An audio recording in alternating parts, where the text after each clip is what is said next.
Assalamualaikum warahmatullahi wabarakatuh. Hamdan wa syukranillah. Selamat datang, selamat berjumpa kembali di channel Tahta Spiritual. Pada kesempatan ini saya akan menjelaskan yaitu tentang kapan waktu yang terbaik untuk membaca sholawat Nabi. Tentu saja agar pembacaan sholawat tersebut itu bisa memberikan berkah untuk kita semua.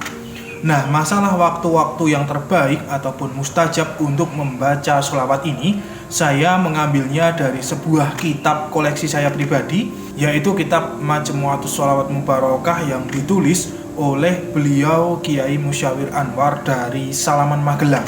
Tidak saya baca full kitabnya, tetapi saya petik yang penting-penting dan yang pokok-pokok saja, sehingga nanti bisa langsung kita amalkan. Innallaha wa malaikatahu yusholluna 'alan nabi ya ayyuhalladzina amanu shollu 'alaihi wa sallimu taslima. Tentu kita sudah tidak asing dengan ayat itu tadi ya. Dari ayat itu kita diperintah Allah itu untuk mengamalkan sholawat Nabi. Dan dari ayat itulah lahir beraneka ragam redaksi bacaan sholawat yang ditulis oleh para alim ulama. Contohnya itu ada yang namanya sholawat nariyah, sholawat munjiat, sholawat nuridat, tibil kulub, dan lain sebagainya. Yang kesemuanya itu mempunyai asror ataupun rahasia masing-masing. Sebenarnya secara umum tidak ada waktu yang dikhususkan untuk membaca sholawat. Kapanpun, dimanapun itu boleh membaca sholawat. Kita di jalan sambil berkendara itu boleh sambil baca sholawat. Lagi duduk-duduk santai itu sambil bersolawat. Sedang bersama anak baca sholawat dan lain sebagainya. Dan juga dalam membaca sholawat itu boleh dalam keadaan berhadas alias tidak berwudu terlebih dahulu. Namun begitu, apabila kita semua ya itu punya niat ataupun tujuan atau hajat khusus, maka alangkah baiknya itu kita mengambil wudhu terlebih dahulu dan memperhatikan waktu-waktu yang mustajab, waktu-waktu yang terbaik untuk membaca sholawat. Nah, waktu-waktu tersebut sesuai dengan kitab Majmu'atus Sholawat adalah sebagai berikut. Yang pertama adalah setelah mendengar azan sholat 5 waktu. Disebutkan dalam kitab Majmu' Sholawat Mubarakah seperti ini. Derek dawuhipun Kanjeng Nabi Muhammad sallallahu alaihi wasallam mekaten, "Idza sami'tumul muadzina faqulu misla ma yaqulu thumma shallu 'alayya fa innahu man shalla 'alayya sholatan sallallahu alaihi biha asyron." Nalika sira kabeh padha krungu wong kang adzan, monggo sira njawab kelawan maca padane kang diwaca dening muadzin. Nuli sira kabeh padha maca sholawat atas panjenengan ingsun. Awit sak temene sing sapa wonge maca sholawat sepisan atas panjenengan ingsun, mongko Allah Ta'ala paring rahmat marang dheweke mau ambal kaping 10. Maksudnya kita dianjurkan untuk membaca sholawat itu setelah kita mendengar adzan dan kita menjawab adzan tersebut secara lengkap. Cara menjawab adzan yaitu kalau yang belum bisa itu membaca seperti muadzin. Contohnya kalau muadzin berkumandang asyhadu alla ilaha illallah, kita jawab sama yaitu asyhadu alla ilaha illallah. Lalu ketika tiba di bacaan hayya 'alas shalah dan hayya 'alal falah, maka jawabnya la haula wala quwata illa billahil aliyil azim. Nah, setelah selesai kita menjawab adzan semuanya ya, itu maka kita baca sholawat sebanyak-banyaknya sesuai kemampuan dan keikhlasan kita. Doa ataupun sholawat ya yang dibaca di antara adzan dan iqomah itu akan lebih mustajab. Istilah Jawanya itu lebih mandi atau lebih mudah dikabulkan oleh Allah, karena itu adalah salah satu waktu ya, salah satu rahasia waktu yang paling baik untuk berdoa ataupun untuk munajat kepada Allah. Kemudian yang kedua adalah pada awal dan akhir membaca doa. Kiai Musyawir itu menuliskan dalam kitabnya seperti ini. Prayogi mau sholawat wonten ing kawitanipun doa lan akhiripun. Awet panjenenganipun dalem Rasulullah sallallahu alaihi wasallam ngendika, "Inna du'a mauqufun bainas samai wal ardi la yas'adu minhu syai'un hatta tusalliya ala nabiyyika." Sak temene donga iku kandhek ana ing antarane langit lan bumi. setitik wae ora bisa munggah sehingga sira maca selawat atas Nabi ira. Maksudnya kita dianjurkan ya untuk membaca selawat manakala kita mengawali sebuah doa dan juga ketika kita mengakhiri sebuah doa. Saya contohkan seperti ini. Allahumma sholli ala sayyidina Muhammad wa ala ali sayyidina Muhammad. Ya Allah, saya ingin dibukakan pintu rezeki yang banyak dan berkah. Sallallahu ala Muhammad. Nah, seperti itu contohnya. Atau mungkin bisa pakai bahasa Arab, juga bisa pakai bahasa daerah masing-masing. Terus yang penting itu diawali dan diakhiri dengan sholawat. Nah, kenapa harus seperti itu? Karena menurut keterangan redaksi kitab tadi bahwa langit tidak akan terbuka kalau tidak dibacakan sholawat terlebih dahulu. Doa kita itu akan berhenti di antara langit dan bumi alias tidak sampai kepada Allah. Maka dari itu dengan membaca sholawat itu langit akan terbuka dan doa itu akan sampai ke langit dan segera diijabah oleh Allah. Kemudian yang ketiga adalah membaca sholawat di dekat makam Nabi Muhammad SAW. Untuk yang ketiga ini tidak bisa dilakukan sembarang orang karena makam Nabi itu tidak ada di Nusantara ya, tetapi di negara Timur Tengah. Nah, untuk pergi ke sana tentu butuh biaya yang sangat banyak sekali. Beruntunglah Anda yang sudah bisa ziarah ke makam beliau Rasulullah. Nah, bagi yang berencana ke sana, maka jangan lupa untuk bersolawat di dekat makam beliau. Baca sholawat apa saja sebisanya. Bagi yang tidak bisa ataupun belum bisa ziarah ke makam beliau Nabi Muhammad itu bisa membaca sholawat dari rumah masing-masing alias jarak jauh. Beliau Kiai Musyawir Anwar itu menjelaskan seperti ini.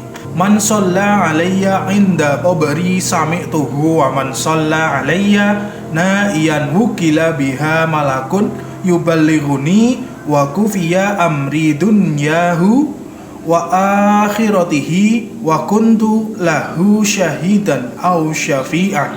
Sing sapa wonge maca selawat atas panjenengan ingsun ana ing sandinge kubur ingsun, mongko panjenengan ingsun tentu bisa krungu, lan sapa wonge maca selawat atas panjenengan ingsun sangka kadohan, mongko wacan selawat mau dipasrahake sawijining malaikat kang nekakake marang ingsun. Lan dheweke mau bakal dicukupi urusan donyane lan akhirate, lan panjenengan ingsun tumrap dheweke sebagai saksi pembela.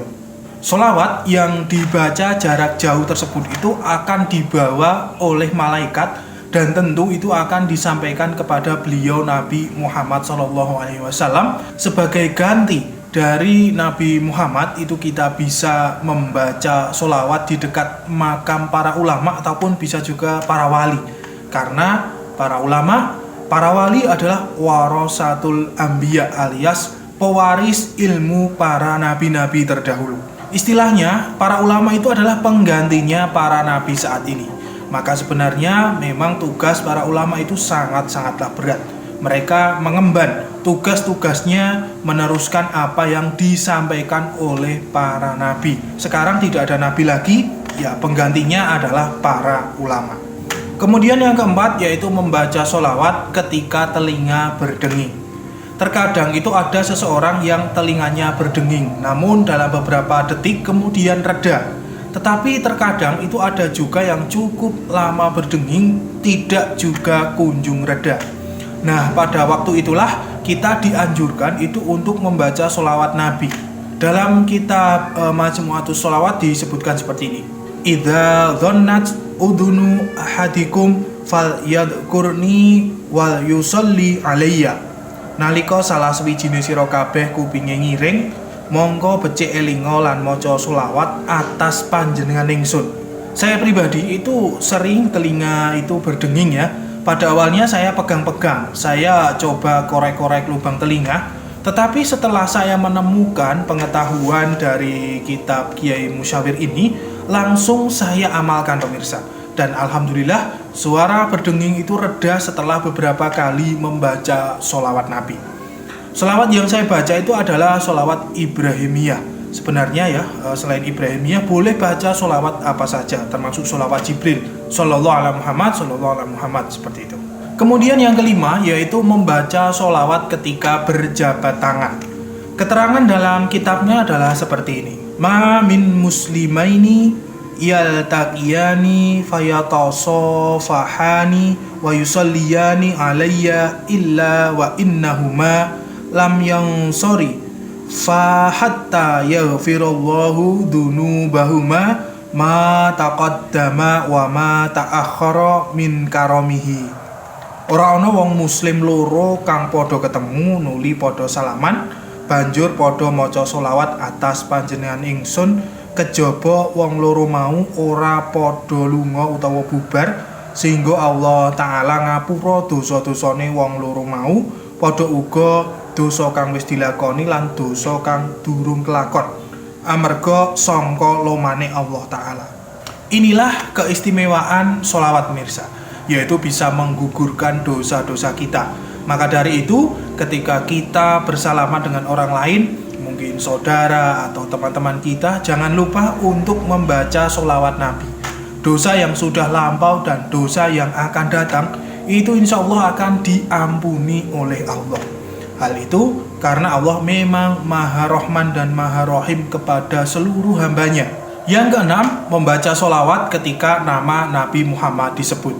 Al-bakhilu al-kamilu fil bukhli man dzukirtu indahu falam yusalli alayya.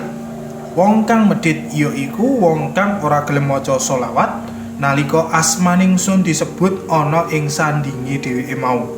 Maksudnya itu apabila nama ataupun asma Nabi Muhammad itu disebut, kita itu dianjurkan untuk membaca selawat. Kalau tidak mau baca itu ya, kalau kita tidak mau baca selawat, itu kita diibaratkan seperti orang yang pelit. Minimal ya 1 atau 2 kali ketika asma Nabi Muhammad disebut, ya kita baca selawat. Kemudian yang ketujuh, membaca selawat dalam perkumpulan, persidangan, dan majelis. Zayyinu majalisakum bis sholati alayya fa inna sholatakum alayya nurul lakum yaumal qiyamah. Sira kabeh padha maes-maesono lelungguhane sira kabeh kanthi maca selawat atas panjenengan ingsun. Awet wacan selawat ira kabeh iku dadi nur pepadang kanggone sira kabeh ana ing dina kiamat. Ketika kita semua itu dalam sebuah majelis, dalam sebuah perkumpulan, rapat atau yang lainnya, yang mana di situ ada kerumunan, maka seyogyanya kita baca sholawat. Kalau bisa bersama-sama lebih baik. Kalau tidak memungkinkan ya kita baca sendiri pelan-pelan dalam hati saja ya. Maka dari itu banyak para ulama, kiai, habaib itu mendirikan majelis-majelis sholawat. Salah satunya ya dengan tujuan itu tadi, mendapatkan nur dari Rasulullah SAW. Itu tadi pemirsa sekalian 7 waktu yang sangat baik dan dianjurkan untuk membaca sholawat. Saya tambahkan sedikit dari pengetahuan sebagian ulama yang lain bahwa dianjurkan juga membaca sholawat di malam Jumat, karena malam Jumat adalah malam yang penuh berkah. Kemudian wajib kita membaca sholawat dalam setiap kita sembahyang sholat ya, yaitu setelah kita membaca bacaan tahiyat sebelum kita salam seperti itu. Semoga sajian ini bukanlah hal yang sia-sia dan semoga bisa bermanfaat untuk siapapun yang kebetulan menyaksikan video ini, yaitu di channel Tahta Spiritual dimanapun Anda berada. Silahkan kalau video ini baik, Anda like, Anda subscribe channel Tahta Spiritual, dan insya Allah channel ini akan bermanfaat bagi Anda sekalian.